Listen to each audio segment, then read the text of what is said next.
Hey, what's up guys, and welcome to my very first cookery lesson. Greek salad is one of those side dishes that gets people really excited. With fresh herbs, crisp cucumber, sweet tomatoes and tangy feta cheese, it's pretty unbeatable. Today I'm going to show you how we can turn this side dish into an exciting plated starter for the next time you want to impress your family and friends. Let's get started.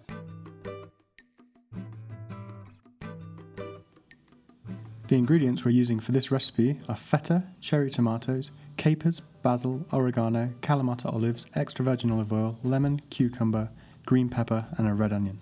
We'll begin by preparing the feta. Here I have a 250 gram, roughly 9 ounce block of cheese.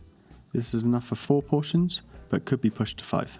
I'm going to start by patting the outside dry with a piece of paper towel to get rid of any of the excess liquid that tends to come out of feta.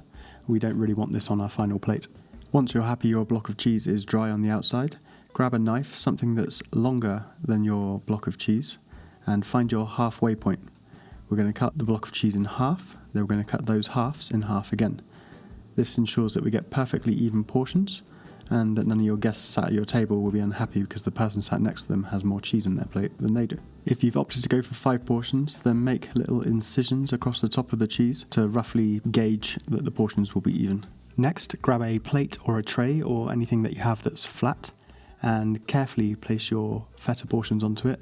They can be quite crumbly once they're sliced, so do be careful.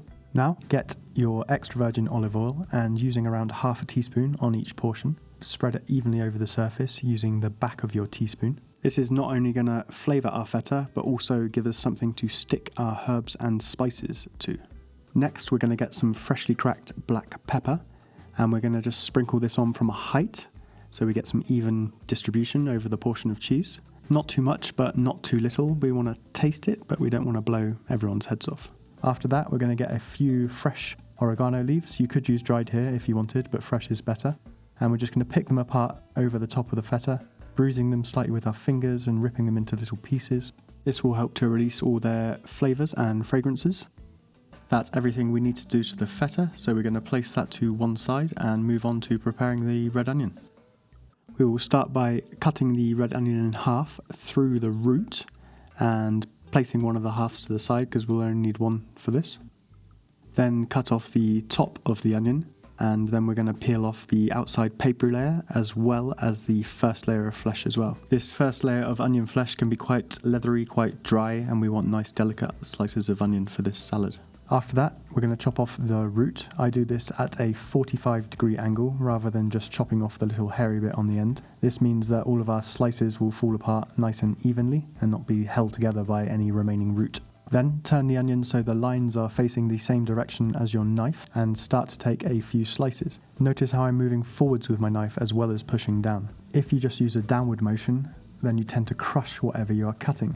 And in the case of the onion, that's what causes the juices to spray out, and that's one of the things that makes you cry. Another thing that helps is breathing through your mouth and having a nice sharp knife as well.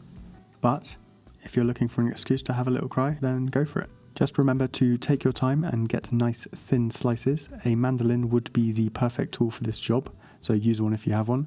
But I'm showing you today that it is possible with a knife. Now, separate these slices a little with your fingers and get yourself some ice water. Plunge your onion slices into your water and give them a little mix around with your finger. Make sure they're all separate, they're all under the water. This is gonna remove some of the harsh onion flavor and make them absolutely delicious.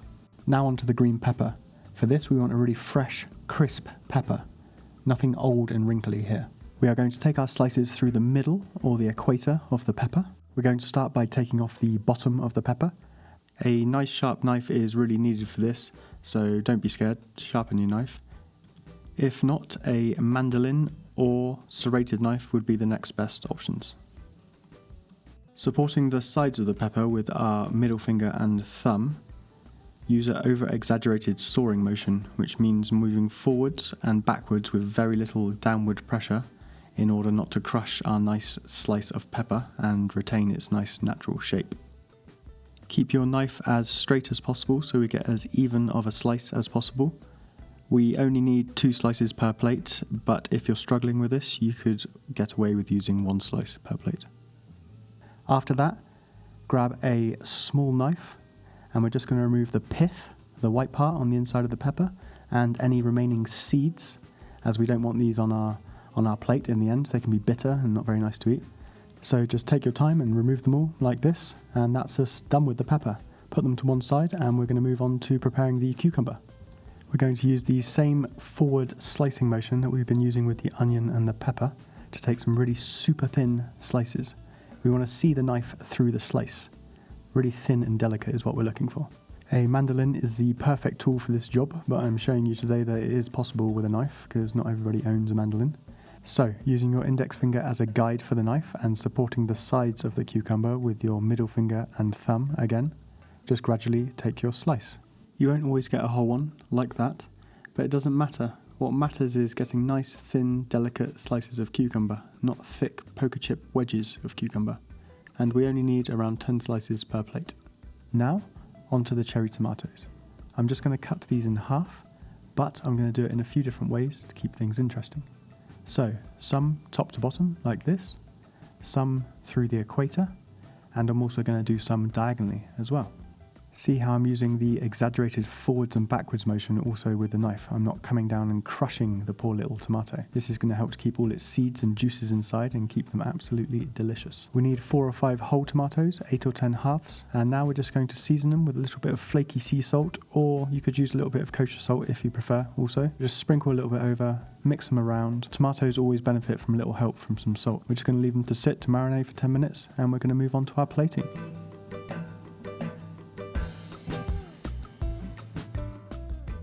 Now for the exciting part. We've put all this hard work into our preparation. Now we're going to take the glory by plating it up.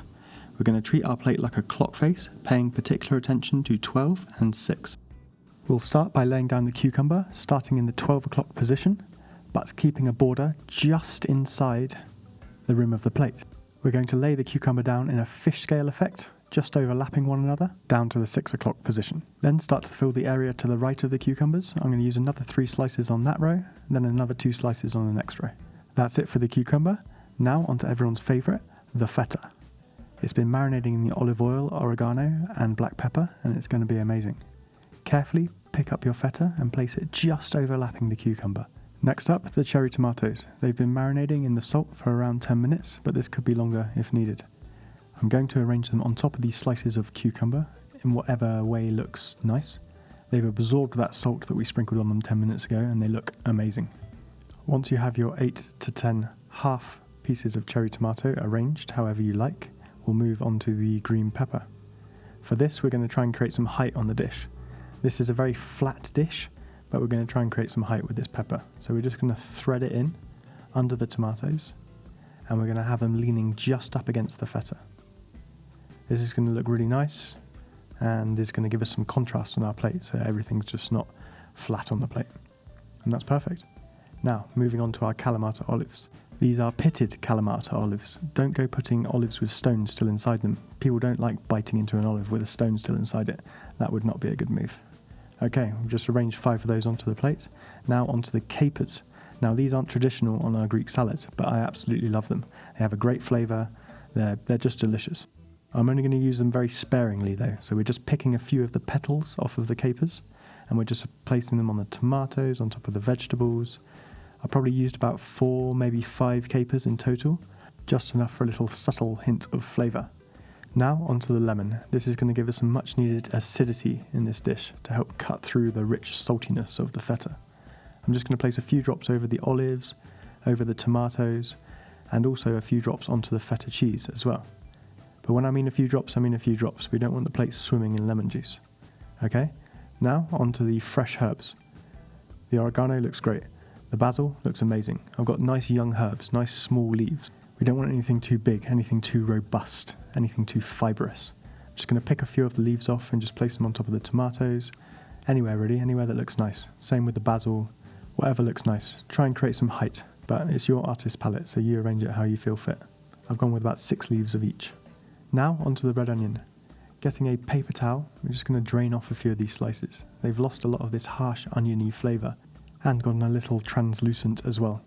We don't need much for this plate, about 8 or 10 little pieces of onion in total. Even though we've taken steps to reduce their onioniness, they still do pack a little punch. So we don't want any of your friends and your family being scared to talk to each other at the table because they have onion breath. Arrange them on top of the vegetables in a way that just creates a little bit of height once again. That's it for the onion. Now we're going to season with a little bit of flaky sea salt. When I mean a little bit, I mean a little bit. We're just going to place a touch on the tomatoes, a little bit on the vegetables, and a tiny, tiny, tiny amount on the feta cheese. Feta cheese can be salty, so go easy and use a good sea salt. Lastly, onto the olive oil. If there ever was a time to use a really special extra virgin olive oil, it's now. Using a teaspoon, so delicate and accurate, we're going to lay some over the feta cheese and then just some around the vegetables as well. It's going to give us another contrast in flavour and just be a really nice dressing for the salad.